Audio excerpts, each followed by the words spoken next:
Time now for a little but first. Let's go. Nick, you're talking Taysom Hill.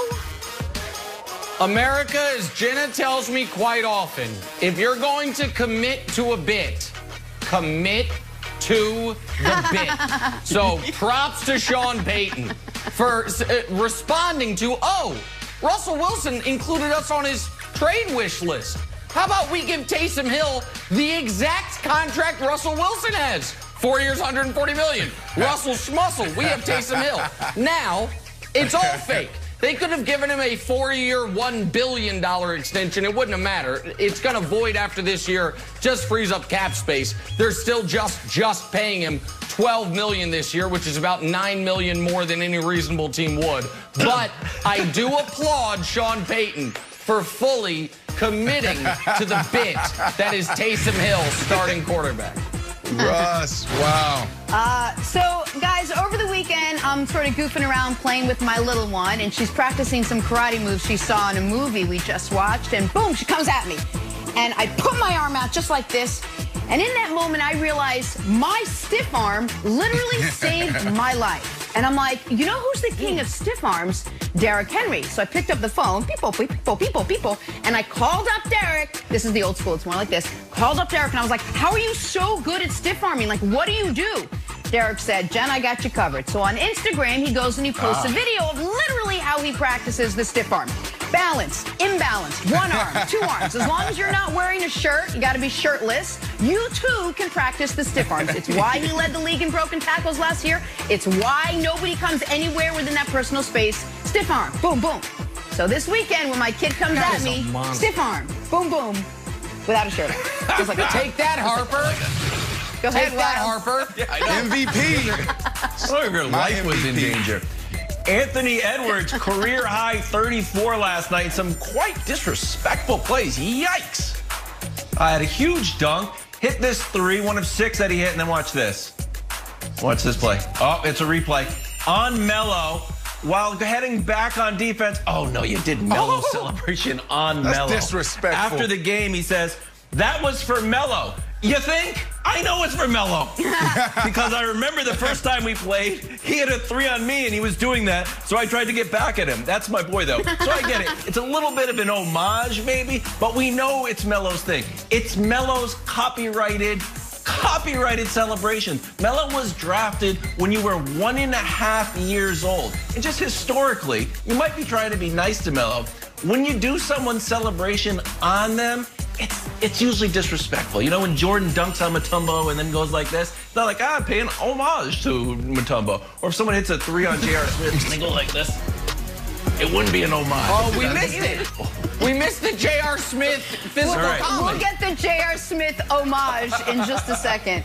Got to play a little drawing a blank. We head to Tampa, pay a little homage to Tom Brady, who inked an extension over the weekend, keeping the GOAT in Tampa through the 2022 season, when Tom will be, crunch the numbers, 45 years young. So, Brandon, Brady's extension with the Bucs is blank. It's a hidden message. That's what this is.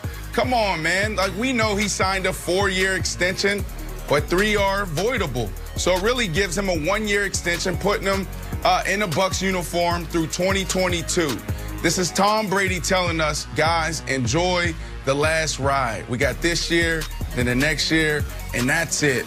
I'm off. Nick, everything you've been waiting for the past 10 years is finally about to happen. But you got to give it 2 more years. Don't hate. Just sit back, enjoy the GOAT. Just display greatness. This is Nick, the last 10 years, you're finally coming around. After it took his 7th Super Bowl for you to finally just relax and give this dude the respect. You've been wanting this dude to retire for damn near 5 to 6 years now. Tom Brady, 2022, yeah, that's it. I know. Yeah, that's great. That was great. So listen, I'm happy for Tom. The answer is it's exactly what he wanted. Tom Brady has not been bashful about wanting to play until he's 45. It's quite literally the only personal, not team, the only personal goal he's ever publicly expressed, and he's expressed it for years. The Patriots didn't trust him to play till he's 43. The Bucs are showing you, we trust you to play till you're 45, so it's exactly what Brady wanted, Wilds. You know, I like living in New York, best city in the world. But I saw the video that Tom Brady posted this weekend playing catch with David Beckham on the beach, and I said, you know what? Florida seems like a nice spot. That's Threw not two David. Interceptions to David Beckham. Why not? No, that's not David Beckham. That's some other guy. That's like a promoter. Beckham isn't. That's Beckham right here taking his shirt off. That's not Beckham. Okay, Beckham has more tattoos. Okay. This guy's like, I'm going to catch the ball. Well, look, I think Tom Brady stays there, and you know what? Although I was like, hey, why would you ever leave the Patriots? This is pretty nice. It's 9 degrees right now in the Northeast. Old Tom Brady's throwing the football to David Beckham on the beach. So congratulations, Tom. You figured it all out. That guy tried to steal the show. Hashtag not that guy. Not that guy. Doesn't, I think. Head to Dallas now. Dak Prescott's agent is all kinds of fired up. Does not like that Russell Wilson included the Dallas Cowboys on his trade list. He said, quote, there's so many things wrong with it. I know. Brandon, Dak's agent being upset with Russ's trade request is blank.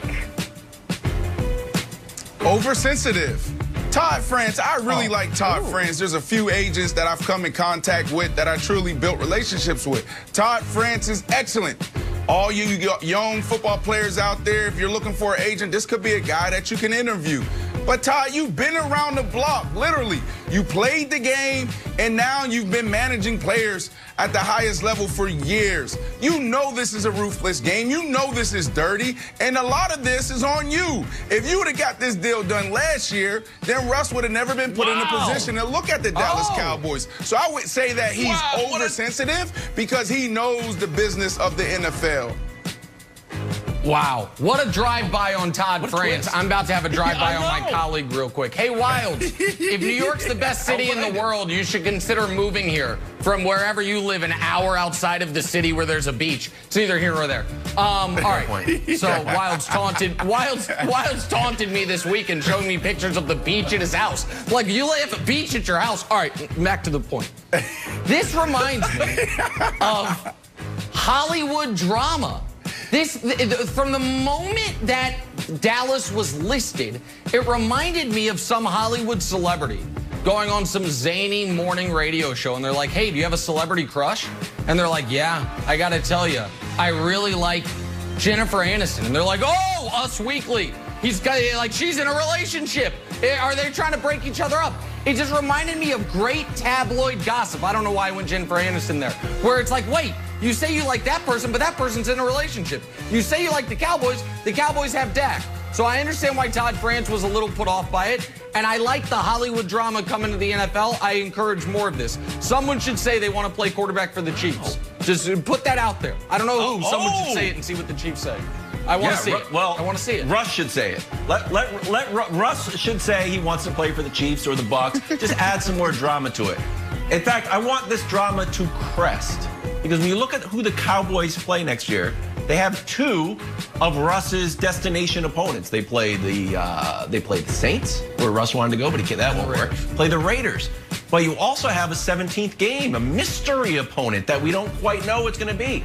Make it Seattle. Russ is not going anywhere. Let Dak versus Seattle. Oh, you wanted my job? Lighten up your defense. Take that. You're going to have to go somewhere else next year. You know, I thought I was the most dramatic one on this panel, but y'all three are real dramatic. I don't know why I said it like that. On to free agency. Teams can start negotiating with free agents like this guy right here, Juju Smith-Schuster, today, noon Eastern. But Brandon Marshall, the most intriguing free agent that'll sign with a new team, in your opinion, is blank. Ooh, before we go there, Juju, I need that left foot to hit first on that stop route. Left, right, left, and then come back to Big Ben. But anyway, just the same thing, buddy. I got to go with Kenny Golladay.